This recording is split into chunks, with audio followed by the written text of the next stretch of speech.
sobre nuestras vidas, ¿sí o no? Le decíamos recién que Él es el Rey. Hay muchos que como cuando Él vino a la tierra lo menospreciaron, ¿sí?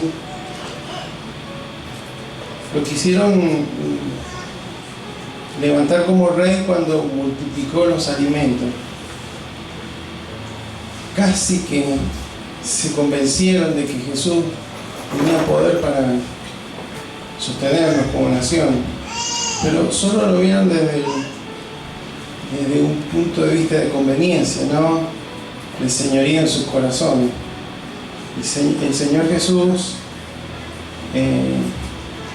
reconocía esto y les hablaba, a veces con palabras que los mismos discípulos le decían que eran muy duras y que se le estaba yendo a la gente. Sin embargo, Él siempre habló de que el reino de Dios se había acercado y que en ese reino evidentemente necesitaban sujetarse a la autoridad de ese rey. En esta mañana le hemos declarado a través de cánticos que Él es el Rey. Lo dice la Biblia, pero lo estamos reconociendo nosotros, y es el anhelo del corazón de Dios que realmente esto sea una verdad. Amén.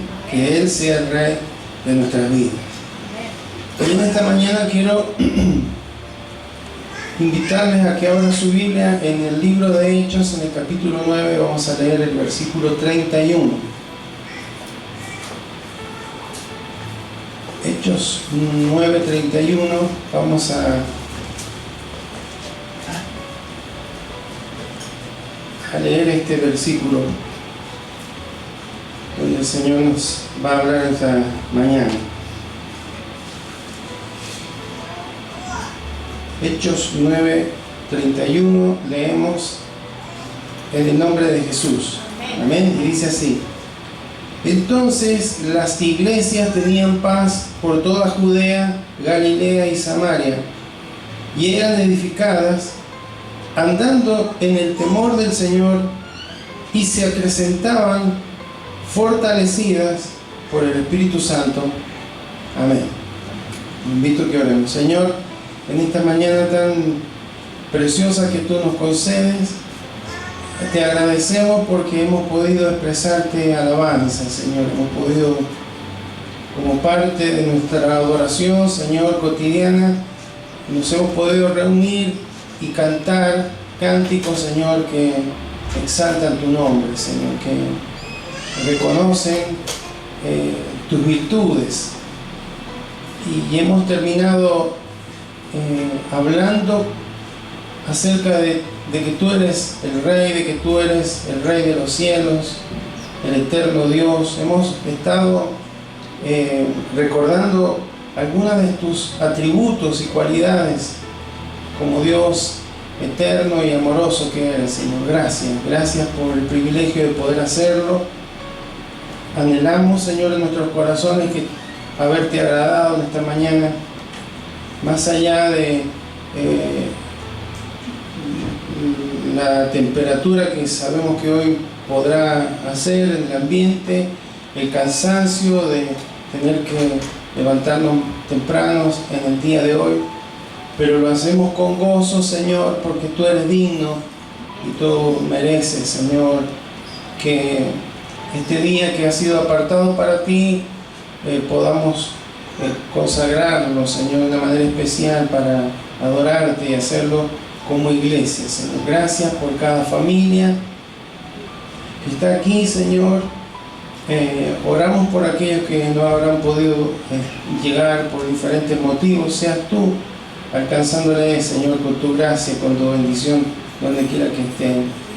Y si alguno está viajando o reposando, descansando, seas tú, Señor, guardándoles, Señor, en todo lugar y en todo tiempo. En esta mañana queremos, Señor, escuchar el consejo de tu palabra y que nos dé la sabiduría, Señor, para que podamos no solamente entenderla, porque es probable que la podamos comprender, sino que la llevemos a la práctica en nuestro corazón. Lo que tú nos recuerdas, lo que tú nos vas a enfocar en esta mañana, que sea algo que produzca en nosotros, Señor, la actitud de un siervo, de una sierva que te dicen: Señor, como Rey, he escuchado tu voz y quiero caminar en esta tu voluntad, Señor. Guíanos, Señor. Tu Espíritu Santo es quien nos guía a toda verdad. Guíanos a esta verdad y seas tú guiando, Señor, mi vida, para que pueda, Señor, bajo la unción y la gracia que proviene de ti, Señor, estar impartiendo esta palabra en el nombre poderoso de Jesús. Amén y amén.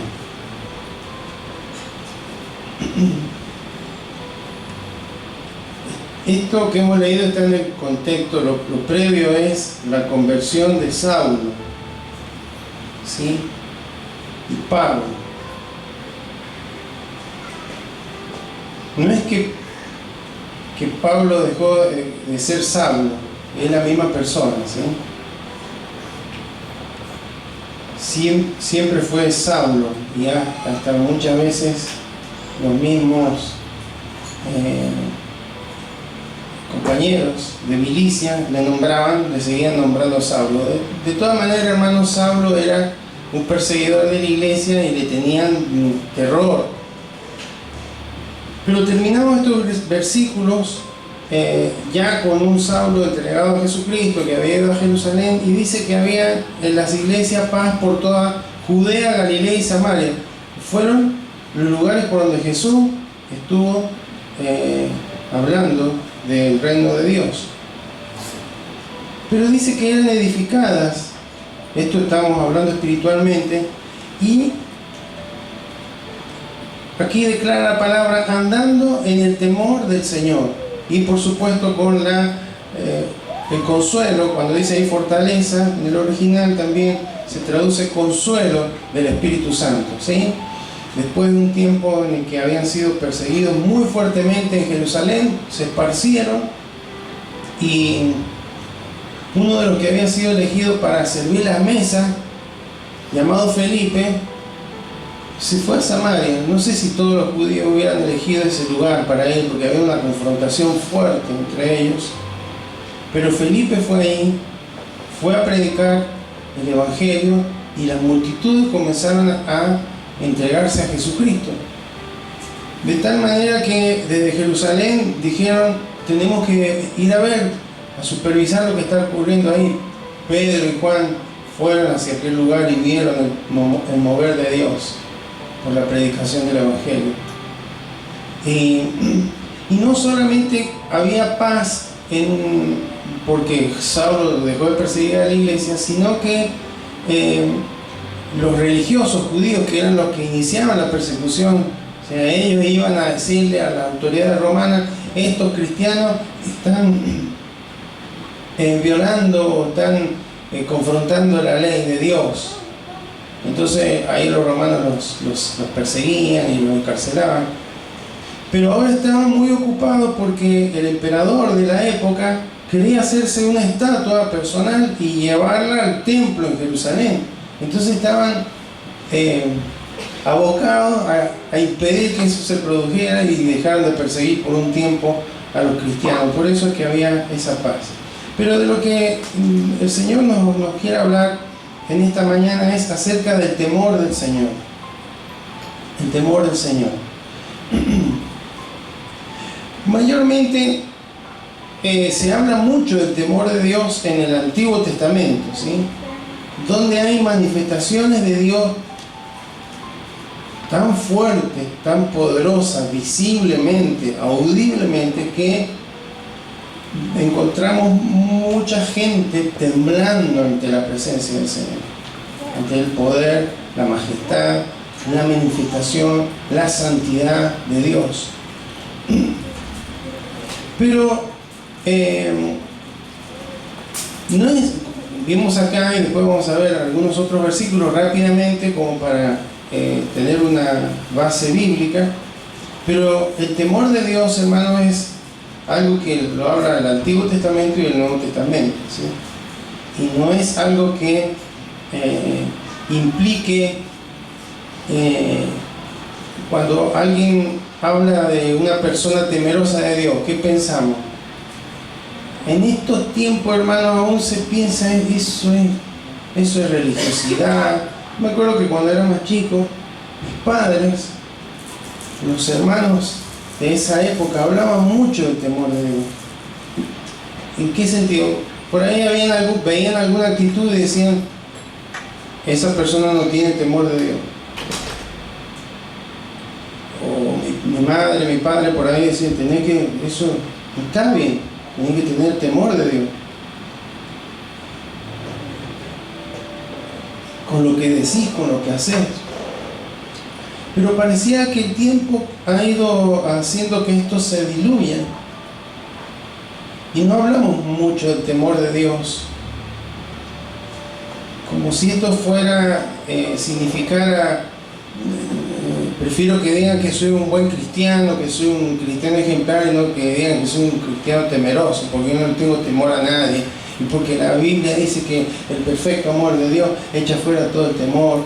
Y además, los que deberían tener temor son aquellos que están expuestos a juicio porque no se han entregado a Jesucristo. El apóstol Pablo dice que no hay temor en su corazón, en un converso. Pero el temor de Dios es algo que debe estar en los creyentes, los hijos de Dios, que estaban acá en la primera iglesia. Se movían bajo el temor de Dios. Por supuesto que cuando hablamos de temor de Dios es algo espiritual, no estamos hablando de un miedo. El miedo, ¿cuántos tienen miedo? Amén. Amén. Bueno, acá hay un hermano que ha sido sincero. Y hay cosas que los hombres no le tienen miedo, que las mujeres sí. Pero hay otra cosa que los hombres sí le tienen miedo, o que todos le tenemos miedo. Por ejemplo, el miedo a la muerte. ¿Sí? No, Dios ya ha solucionado ese problema porque yo sé que si me muero me voy con Él. Sí, bueno, pero tengo que dejar a una esposa hermosa. ¿Y qué va a hacer de ella? Y que tiene los hijos y los hijos. Entonces, el miedo es una emoción, podríamos decir natural, que nos libra del peligro. Si no le tuviéramos miedo a la electricidad, andaríamos todos metiendo los dedos en los enchufes. Si no le tuviéramos miedo a la imprudencia, no miraríamos cuando llegamos a la esquina para cruzar la calle, cruzaríamos, no tengo miedo, yo sé que voy bien. Y chocarían permanentemente las personas que andan en vehículos.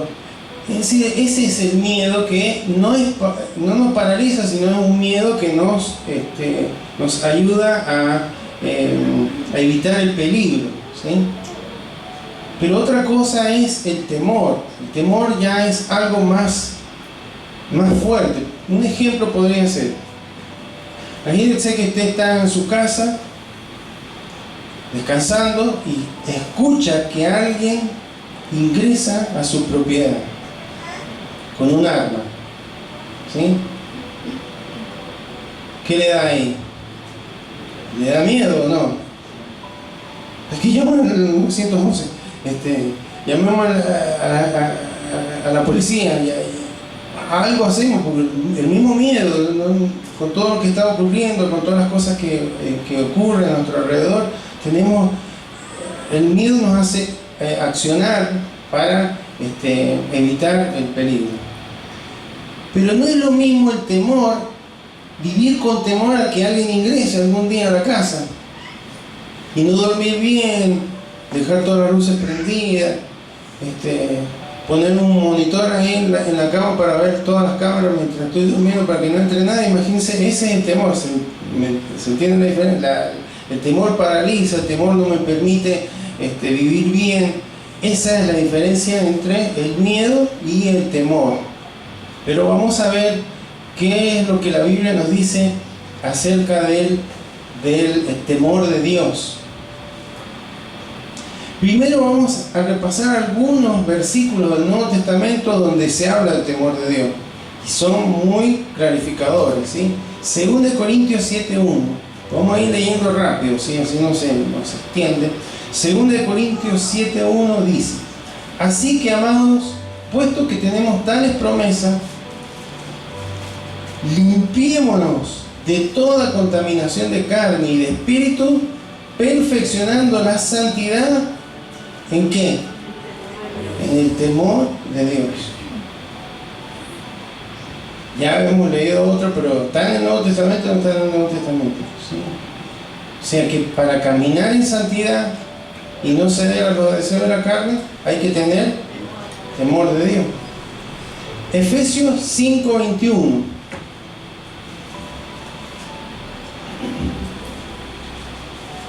Dice: someteos unos a otros en él. O sea que para que podamos someternos, reconocer autoridad, trabajar juntos para la gloria del Señor, no se puede si no hay temor de Dios. ¿Sí? Bueno, sería esto intenso de meditar en esto. Colosenses 3:22. Muy específico, pero dice: siervos, obedeced en todo a vuestros amos terrenales. Pero no sabe lo que es una persona.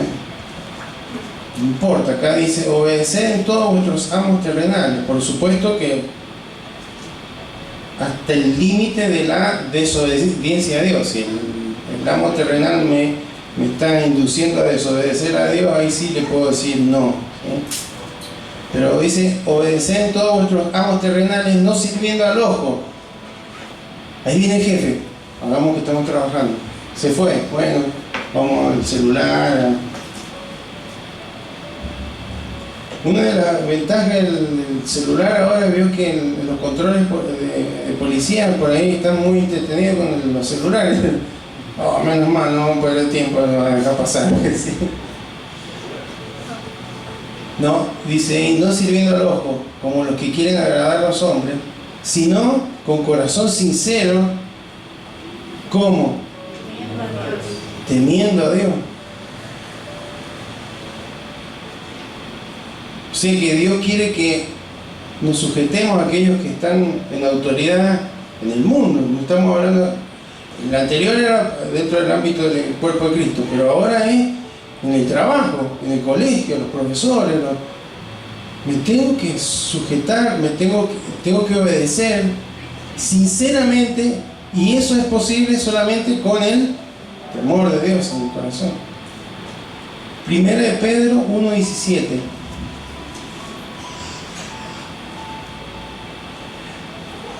Dice: y si invocáis por Padre aquel que sin acepción de personas juzga según la obra de cada uno, conducíos en temor todo el tiempo de vuestra peregrinación. Temor es phobes, P-H-O-B-E-S, phobes, de ahí viene la palabra fobia, pero no se refiere acá al temor fóbico ese, que tengo terror, que me paraliza, que no hago nada. No, estamos hablando de algo espiritual que ahora vamos a ir a la palabra, vamos a seguir viendo la palabra, ¿a qué se refiere? ¿Está bien? Entonces, ¿es bíblico o no es bíblico el temor de Dios? ¿Cayó el desuso o sigue vigente? No, sigue vigente. Como iglesia, para caminar en santidad, en obediencia a Dios, en victoria, necesitamos ser temerosos de Dios. Amén. Fíjense que el mismo Jesús, dice el profeta Isaías en Isaías 11:1-3, habla de que además de todas las cualidades espirituales que tendría, habla acerca del temor. Dice, el título de ese capítulo habla del Mesías, ¿sí? Está hablando de Jesucristo. Saldrá una vara del tronco de Isaí, y un vástago retoñará de sus raíces, y reposará sobre él el Espíritu de Jehová, el del Espíritu Santo, espíritu de sabiduría y de inteligencia, espíritu de consejo y de poder, espíritu de conocimiento y de temor de Jehová. Pero sigue diciendo, y hará entender diligente en el temor de Jehová. Otra traducción dice, él se deleitará en el temor del Señor. Entonces tenemos afirmaciones tanto en el Antiguo Testamento como en el Nuevo Testamento de que los hijos de Dios tenemos que andar en temor de Dios. Necesitamos pensar si somos hombres y mujeres temerosos de Dios en nuestras vidas. Amén. ¿Cuál es el significado bíblico entonces del temor de Dios? Decíamos recién, bueno,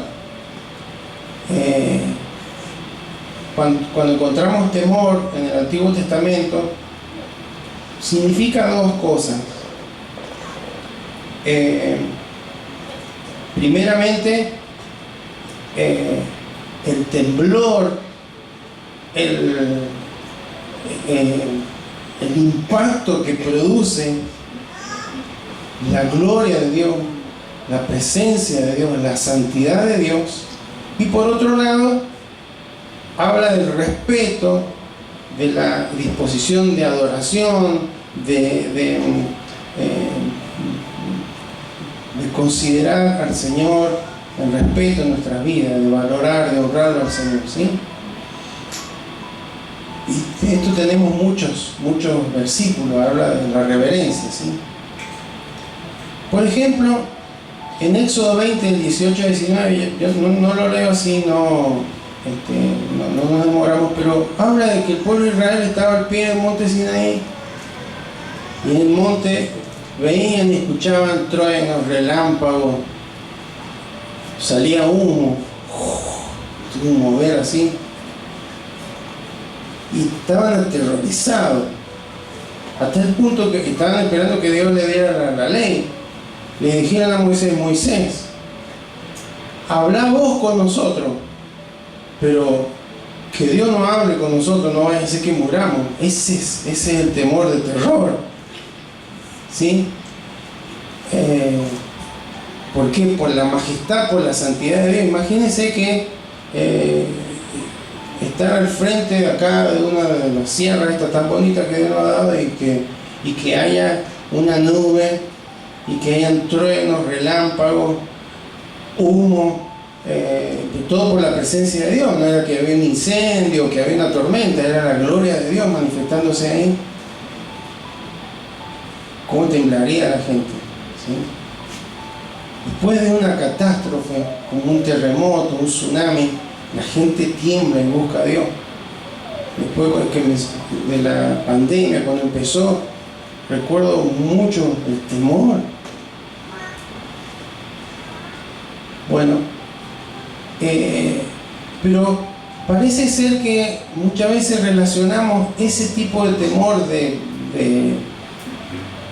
que solamente tomamos para en nuestra época de irreverencia, respeto a Dios. Eso es lo que es el temor de Dios. Como que se ha perdido el temblor ante la presencia de Dios.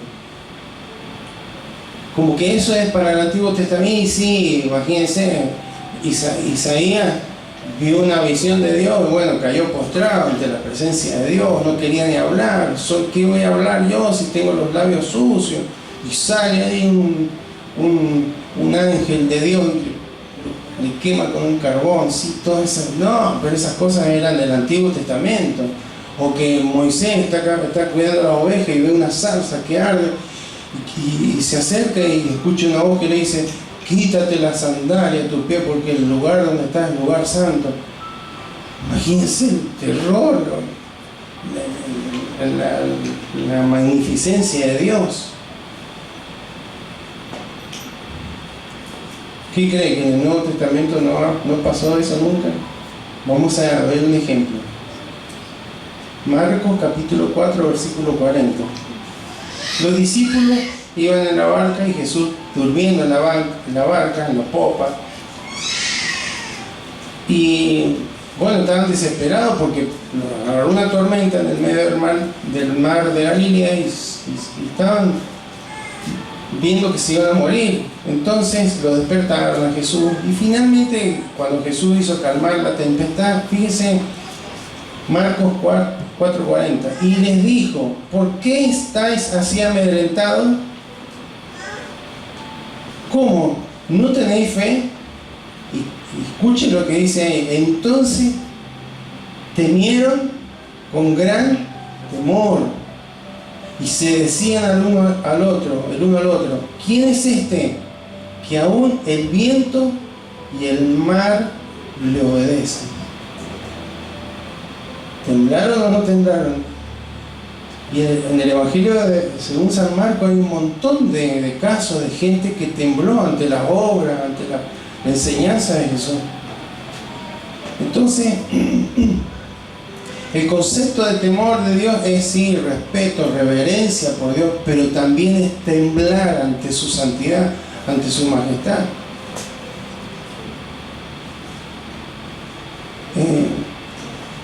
Porque a veces se lo reduce a Dios y se lo humaniza a Dios. Como que lo tenemos que, bueno, es una persona más. Y nos da lo mismo. A veces en nuestras actitudes le tenemos más temor a lo que puedan decir los chicos, a lo que puedan decir los padres, los varones, a lo que puedan decir, no sé, los amigos, los compañeros, a lo que pueda Dios decir en nuestras actitudes. Entonces se ha perdido ese temblor ante la majestad de Dios. Hermano, Dios es tremendamente, hay una brecha infinitamente grande en dignidad. Dios nos ha hecho imagen y semejanza, hermano, pero somos seres creados. Él es el creador. Y así como tantos a lo largo de la historia bíblica temblaron ante la presencia de Dios, ante el poder, la autoridad, ante la grandeza, usted y yo deberíamos también temblar ante su presencia, que está en todo lugar. Amén. ¿Qué dice Filipenses 2:12? Dice: por tanto, amados míos, como siempre habéis obedecido, no como en mi presencia solamente, sino mucho más ahora en mi ausencia, ocupaos en vuestra salvación con temor y temblor. Bueno, acá hay algunos temas teológicos medio ásperos por ahí, hay diferentes enfoques. El contexto habla de Jesús, de su humildad, de su obediencia, de que tenemos que tener el mismo sentir que hubo en Cristo Jesús, que se humilló a sí mismo. Conocemos todo lo que dice capítulo 2. Pero como Pablo estaba en una situación en la que no podía irle a visitar y no sabía si iba a volver a visitarle porque en cualquier momento era ejecutado por la causa de Cristo, les dice, bueno, recuerden el ejemplo de Cristo. Le está enfocando, no soy yo el importante. Parece ser que mientras estaba Pablo ahí les resultaba más fácil obedecer a Dios, caminar en obediencia. Pero le dice, el ejemplo no soy yo, el ejemplo es Cristo. A Él tienen que mirar. Y reconocían que habían estado obedeciendo a la doctrina, lo que habían aprendido. Y por eso le dice, no como estando en mi presencia solamente, si no, yo no llego a volver, ustedes sí tienen que seguir caminando de la misma manera, tienen que seguir caminando en santidad, agradando a Dios. Y hermanos, por eso es que le dice, ocúpense de vuestra salvación con temor y temblor, ¿sí? ¿Por qué, hermano, ocuparnos de nuestra salvación? Si pareciera que ser que es intocable, ya que sea salvo, no sé, ¿por qué hay que ocuparse? Ya, algunos tienen un pensamiento de que como que Dios en su soberanía determina una cosa y puede hacer que la peor persona, el peor pecador no pueda resistirse ante un llamado de Dios y tenga que ser hecho una nueva criatura, pero parece que ese poder de Dios se pierde para muchos que ya son creyentes.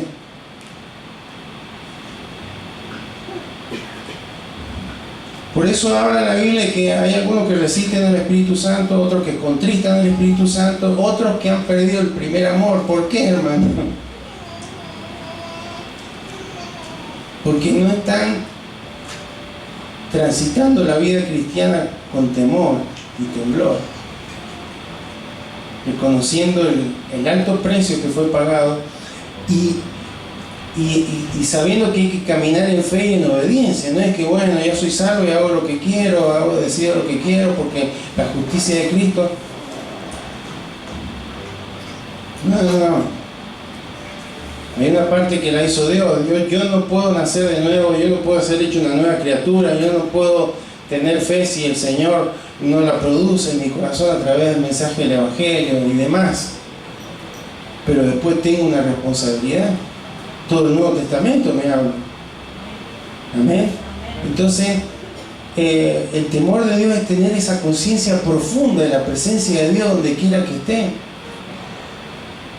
Yo sé que hay hijos que hay cosas que no, delante de los padres no las van a hacer, no las van a decir, no las van a hablar, no van a actuar. Pero cuando no están los padres, ¿cómo es eso? ¿Sería igual?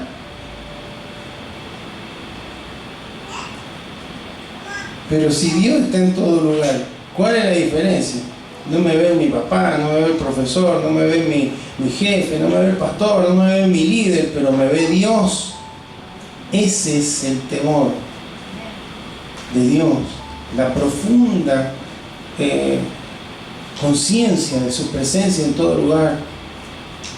Entonces, Dios no va a obrar en lugar de nosotros. Dios no va a venir a cuidar la salvación, nuestra vida en santidad. No lo va a hacer. Él nos va a dejar la herramienta. El Espíritu Santo nos va a guiar a toda verdad. Porque el versículo que sigue dice, bueno, porque es el Señor el que pone así el querer como el hacer, por su buena voluntad. Pero ¿cómo pone el querer por el hacer? Él violenta el libre albedrío que hemos recuperado después que hemos nacido de nuevo, porque antes de Cristo se perdió el libre albedrío, somos esclavos del pecado. No decidimos lo que queremos, decidimos lo que el pecado nos ordena. Pero cuando hemos nacido de nuevo, recuperamos esa capacidad de decidir y de tener nuestra voluntad. Y no es que Dios viene, pues si no andaríamos todos, seríamos todos perfectos, no habría, nadie contristaría al Espíritu Santo, nadie hablaría lo que no tiene que hablar, nadie haría lo que no tiene que hacer. Y no es así, luchamos permanentemente con nuestra carne, con los deseos. ¿Por qué? Porque Dios pone en nosotros así el querer como el hacer a través de su palabra, por su buena voluntad. Transformado por medio de la renovación de vuestro entendimiento, para que comprobéis cuál sea la buena voluntad de Dios, agradable y perfecta. Está acá, pero para que la podamos comprobar, para que la podamos hacer nuestra, para que podamos vivirla, tenemos que obedecerla. Y para eso necesitamos andar en temor y temblor delante del Señor. Amén. Entonces, cuando la palabra de Dios actúa en nosotros, ahí somos guiados. Pone el querer como el hacer. Señor, esta es tu palabra, la he comprendido, la he entendido, la he tomado en mi corazón. Ahora voy a funcionar de esta manera. ¿Por qué? Porque lo que nos motiva, lo que nos lleva a reaccionar de esta manera es el poder de la palabra de Dios que penetra hasta lo profundo y cierne los pensamientos y las intenciones de nuestro corazón. Amén. Entonces, ¿cuál es el punto? Que tenemos que andar temerosos de Dios. Bueno, porque si no Dios te va a castigar. No, porque si hace esto, no me acuerdo, tenía a mi hermana, la que me sigue, le decía a un hermano de la iglesia de San Luis: si vos mentís no va a entrar al reino de los cielos, le decía. Era chiquita. No es algo que no está en la Biblia, pero no es que vamos a estar, dije esto, dije aquello. Dios me va a castigar, No, el pensamiento es, Señor, no quiero ofenderte. El temor ese es, no quiero desagradarte. No quiero hacer nada que te desagrade. Quiero amar lo que vos amás y odiar lo que vos odias, que es el pecado, ¿sí? La maldad. Entonces, no es ese estar aterrorizado, sino lo que Dios quiere es que podamos tener esa actitud del corazón de decir, yo quiero agradarle en todo. Y cuando vos busco la presencia del Señor, cuando oro, cuando me congrego, tener temblor, decir la majestad de Dios, lo que hemos estado exaltando recién. Tú eres Rey, ángeles y santos cantábamos recién.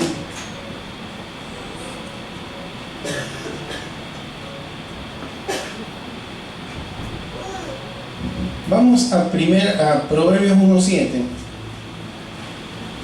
y ya vamos a ir concluyendo. Es probable que lo podamos saber de memoria. El principio de la sabiduría es el temor de Jehová. Los insensatos desprecian la sabiduría y la enseñanza.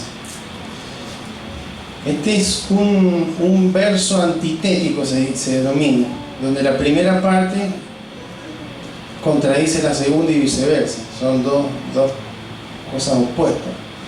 Pero cuando dice ahí el principio, la palabra hebrea es resit, que significa lo primero, pero que también significa lo mejor. ¿Cómo lo podemos, explicar a esto? Si queremos caminar en sabiduría, ¿sí? Sabiamente, no dice inteligentemente, dice sabiamente. Sabe a alguien que aplica lo que conoce, lo que sabe, ¿sí? Yo siempre doy el ejemplo, hay doctores, hay gente que sabe de medicina y sabe los efectos del cigarrillo, por ejemplo. Es inteligentísimo, sabe todo, puede explicarle,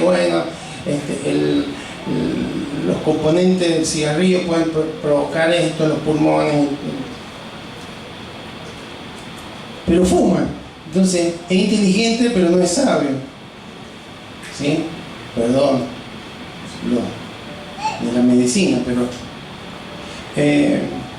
pero dice el punto de partida, lo que está diciendo, el punto de partida para ser sabio, recite esto, lo primero, el punto de partida para ser sabio es temer a Dios. ¿Qué era temer a Dios? Temblar ante su presencia y también respeto, reverencia ante o sea, el deseo de obedecerlo, el deseo de agradarlo en todo lo que hacemos. El inicio de eso es, para poder caminar en sabiduría, es tener esto en nuestro corazón. Pero también permanecer en un camino de sabiduría, hermano, porque recibir es lo mejor, mantenerse en ese camino de sabiduría solamente es posible con temor de Dios. ¿Amén? Eso es lo que está diciendo. Y lo opuesto a esto es el rechazar, despreciar la sabiduría y la enseñanza, es el orgullo, es lo contrario a la humildad, de no aceptar ser enseñado, ser corregido por el Señor. Amén. Entonces, si queremos sabiduría, hermano, tenemos que dejarnos enseñar por el Señor. Pero para esto debemos tener temor de Él. Cuando estamos acá, hermano, nos reunimos, somos todos temerosos de Dios. Nadie va a hacer nada indebido, nadie va a decir nada indebido. El tema es, cuando salimos de acá, cuando llegamos a la casa, acá el esposo va a tratar con condescendencia a la esposa, todo suave y demás, pero que eso siga siendo en el hogar. Los hijos van a estar obedientes, el papá me dijo que me quede acá, me voy a quedar acá, pero que eso siga cuando no estamos aquí. Una cosa es temor y otra cosa es hacer como que tengo temor, ¿sí? Temor, el principio de mantenerme en temor es el principio de una vida que camina en sabiduría. Proverbios 26:12 dice: ¿has visto a un hombre que se tiene por sabio? Sí, a que no se deje enseñar. Más esperanza hay para el necio que para él. Entonces hay que tener humildad y decir: Señor, vos sabés más y yo quiero agradarte a vos, no quiero agradar a las personas. Entonces, para terminar, temor de Dios es respeto y admiración por Él. Amén. Respeto y admiración por Él, pero también es miedo por desagradarlo. Señor, no te quiero. Ese es el temor que, hermanos, tenemos que recuperar como iglesia. En general, no solamente este reír, en general. Ser gente temerosa de Dios. Que nuestras actitudes sepamos que Dios la está observando, que Dios está viendo, que Dios está escuchando. Que más que nos importe qué es lo que digan los hombres, nos tiene que importar lo que diga el Señor. Agradarle a Él por sobre todas las cosas. No se puede ser un verdadero adorador de Dios si no tenemos un corazón temeroso delante de Él. No se puede caminar en obediencia, en fe, en victoria, si no tenemos temor de Dios. Y este es uno de los graves problemas que hay en los creyentes en el tiempo presente. Como el hombre ha avanzado tanto, cuando uno sube acá el Cerro de la Cruz, ¿sí? Yo he subido en Mendoza, en la montaña, precordillera, y uno observa todo, ahí siente ese temor de la gloria de Dios, porque los cielos cuentan la gloria de Dios, el firmamento anuncia la obra de sus manos. Sí, pero qué chiquito que soy, ahí tenemos conciencia. Pero claro, en estos tiempos, como el hombre hace tantas cosas extraordinarias, unos puentes de kilómetros por arriba del mar, manda cohetes a la luna, los quiere mandar a Marte, como que ya no nos sorprende, y Dios ha dejado de hacer estas cosas extraordinarias, que mumen los montes, que se abre el mar, porque ahora está abocado a hacer eso en el corazón de las personas, transformar. Él no quiere que las personas lo sigan para esperar experiencias espectaculares, sino por amor a Él. Y no es que el amor esté separado. Hay un versículo en Deuteronomio que no lo hemos leído, pero que nos habla del amor. El amor nos atrae a Dios y el temor nos mantiene reverentes ante su presencia. Amén. Entonces, tenemos que como iglesia volver a recobrar ese sentido de admiración y de reverencia al Señor. ¿Cuáles son los efectos? ¿Cómo me puedo dar cuenta? Terminamos con esto. Primero, produce humildad. Produce humildad en nuestro corazón. El que verdaderamente tiene temor de Dios, se somete a Dios, sin importar el costo. Proverbios 22:4 dice la palabra: riquezas, honra y vida son la remuneración de la humildad y del temor de Jehová. ¿Amén? Entonces, eso nos mantiene humildes delante de Dios y nos mantiene humildes con las demás personas. Ah, no, porque yo soy pastor. Ah, no, porque yo tengo tal nivel. No. El temor de Dios nos mantiene humildes. Segundo, el temor de Dios nos enfoca en la obediencia. El intenso deseo de obedecerlo viene por el temor de Dios. Vamos a 2 Corintios 5:9.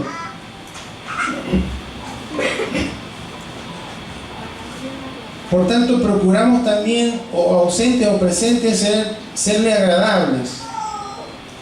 Porque es necesario que todos nosotros compadezcamos ante el tribunal de Cristo, para que cada uno reciba según lo que haya hecho mientras estaba en el cuerpo, sea bueno o sea malo. Conociendo pues el temor del Señor, persuadimos a los hombres. Está diciendo, nos movemos en el temor de Dios, entonces persuadimos a los hombres, pero a Dios les es manifestado lo que somos, y espero que también lo sea nuestra conciencia. Si Dios sabe todo y le vamos a tener que dar cuenta, entonces eso nos tiene que llevar a ser obediente, agradable a Él.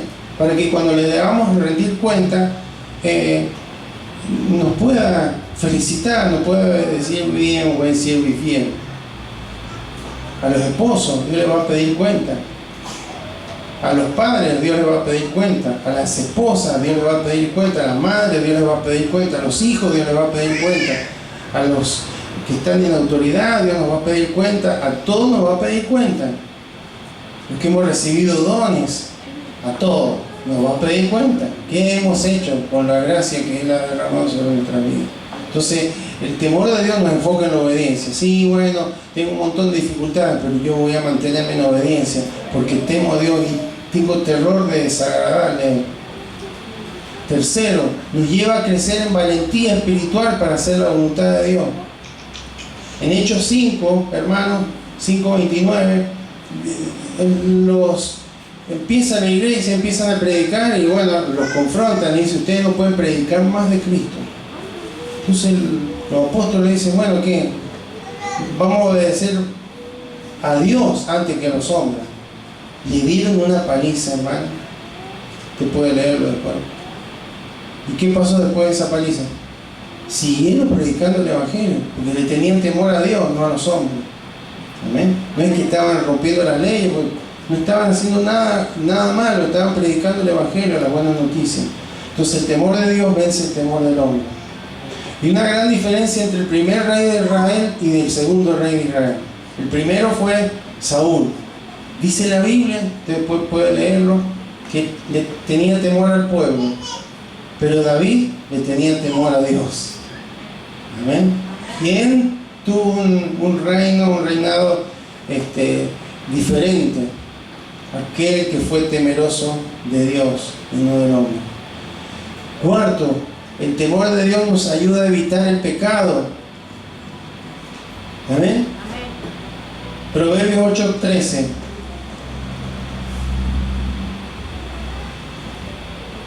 El temor de Jehová es aborrecer el mal. Es directo, ¿no? La soberbia y la arrogancia, el mal camino, y la boca perversa aborrezco. El temor de Dios es aborrecer todo lo que Él aborrece y amar todo lo que Él ama. Proverbios 16:6. Con misericordia y verdad se corrige el pecado. Siempre. Jesucristo, gracia y verdad. Y con el temor de Jehová los hombres se apartan del mal. ¿Tú cómo me doy cuenta yo que soy un hombre, una mujer temerosa de Dios? Y porque no estoy buscando el mal. Bueno, pero no es tan malo, todo lo hacen. No, yo soy temeroso de Dios, no me importa lo que los demás hacen, me importa lo que a Dios le agrada que yo haga. Ese es el temor del Señor. Amén. Y bueno, 2 Corintios 7:1, que ya lo leímos, donde dice que limpiéndonos de toda contaminación de carne y espíritu, perfeccionándonos en la santidad en el temor de Dios. Entonces, el temor de Dios nos ayuda a evitar el pecado. Quinto, ya termino, nos ayuda el temor de Dios a desarrollar el liderazgo de la manera correcta.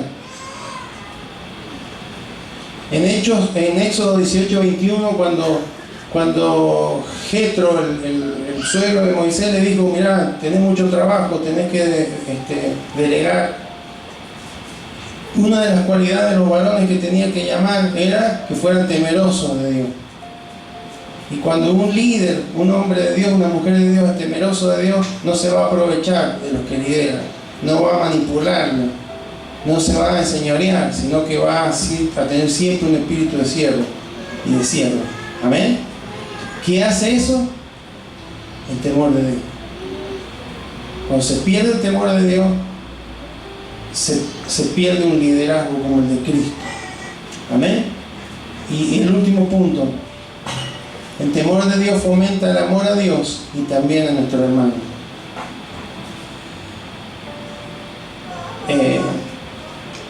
El temor de Dios se manifiesta en ese amor genuino hacia Dios, y amor genuino hacia nuestro hermano, a pesar de sus falencias, sus errores. Amén. Entonces, iglesia, tenemos que ser gente temerosa de Dios. Amén. Ahora aquí viene el pastor. Ahora aquí viene No. Guarda que estamos delante de la presencia del Señor. Sí, bueno, pero estamos jugando a la pelota, pero estamos en la presencia del Señor. Bueno, pero estamos en un campamento. Estamos en la presencia del Señor. Bueno, pero estamos de vacaciones. Estamos en la presencia del Señor. Estamos en un recreo, pero estamos en la presencia del Señor. Eso es el temor de Dios. Amén. No lo voy a desagradar. Y bueno, pero si no, no me van a hacer parte de este grupo. Yo quiero estar con estos chicos, con estas chicas, no me importa. Yo no voy a desagradar a Dios por agradarle a esta gente. Porque Dios se merece mi máximo respeto y honra por lo que Él ha hecho por mi vida. Amén. Eclesiastés 12:13 leemos y terminamos. El fin de todo el discurso es oído es este. Ay, menos mal, gracias Señor, que termine todo.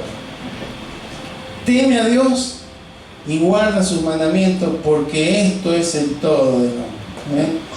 Eclesiastés. Alguien con sabiduría, con alguna experiencia, con muchos golpes en la vida, pudo escribir esto. Es importante caminar en temor a Dios, que seamos gente temerosa de Dios.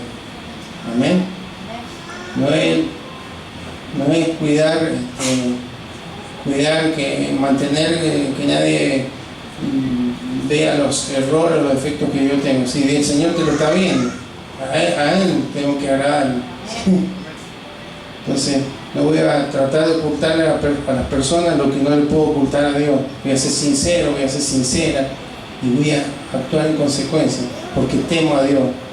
Porque yo puedo decirle a las personas cualquier cosa para justificarme, pero Dios sabe la verdad y yo tengo que temerle a Él. Amén. Invito a que se coloque de pie, vamos a orar.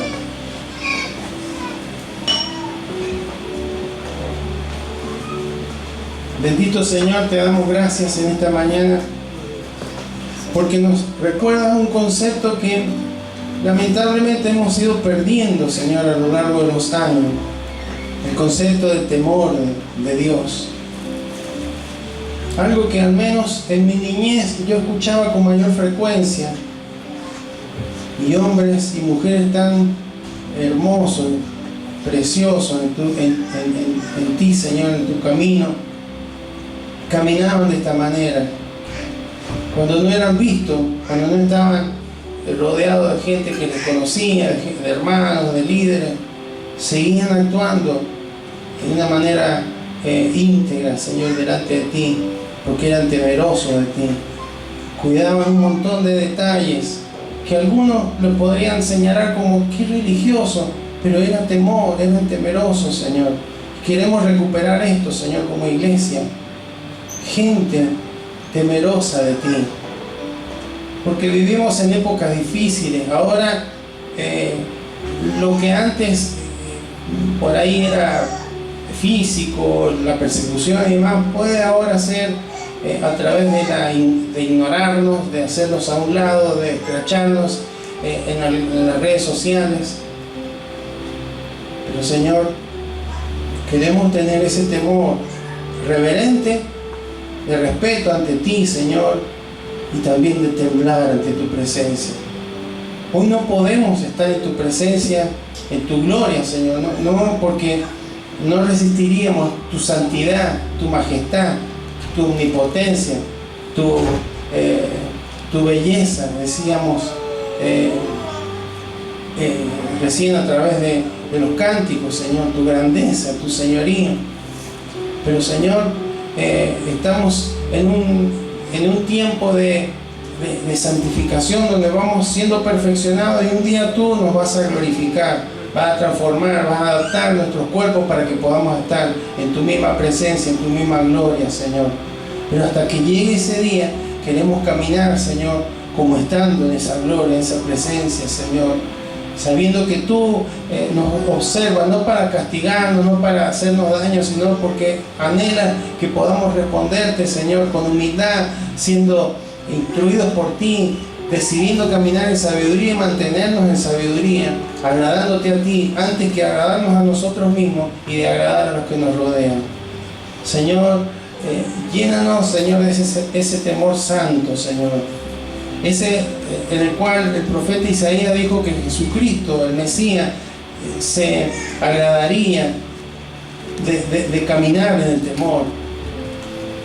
Se gozaría de caminar en ese temor, Señor. Nosotros queremos de esa misma manera caminar, no para presentarnos como gente externamente de alguna forma, sino con un corazón que realmente ha aprendido humildad, que camina en obediencia, que le da la espalda al pecado, que es valiente para hacer lo que tú nos mandas a hacer, y que también, si tiene que liderar, lo hacemos como corresponde, y que estamos siempre con